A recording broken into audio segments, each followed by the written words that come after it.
New York, Christmas nears, and all Neville wants is to get home to Barbados.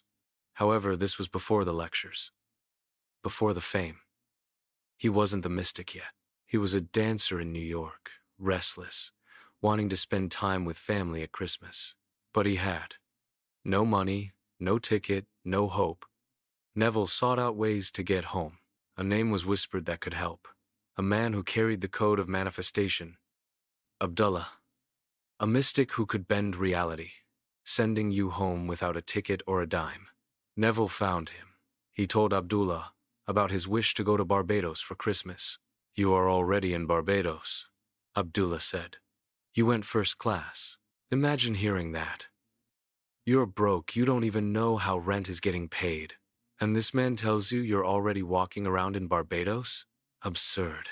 And yet, something in Abdullah's voice made it impossible to dismiss. "Fall asleep each night imagining you are already there," he told Neville. "Walk the streets in your mind. Smell the salt of the sea. Live from the state of the wish fulfilled." Neville obeyed. He tried. But a week passed. Nothing changed. No letter, no money, no ticket. Have you ever felt that?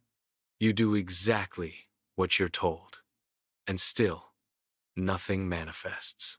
Neville returned to Abdullah anxious, ready to explain why it couldn't work. But Abdullah didn't comfort him, didn't argue, didn't even answer.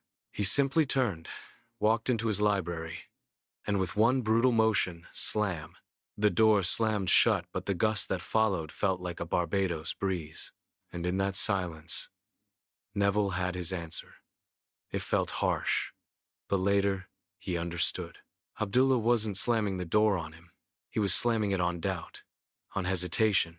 If you are in Barbados, you cannot discuss the means of getting to Barbados. Once you assume, it is done. You don't explain. You don't negotiate. You don't peek to see if it's working. You shut the door. Neville would later write, To assume the feeling of the wish fulfilled is to close the door against all other states. With your desire defined, quietly go within and shut the door behind you. Lose yourself in your desire. Remain in this fixation until you absorb the life of that which you desired. Neville shut the door on every doubt. On the surface, nothing had changed. But within, the state was sealed.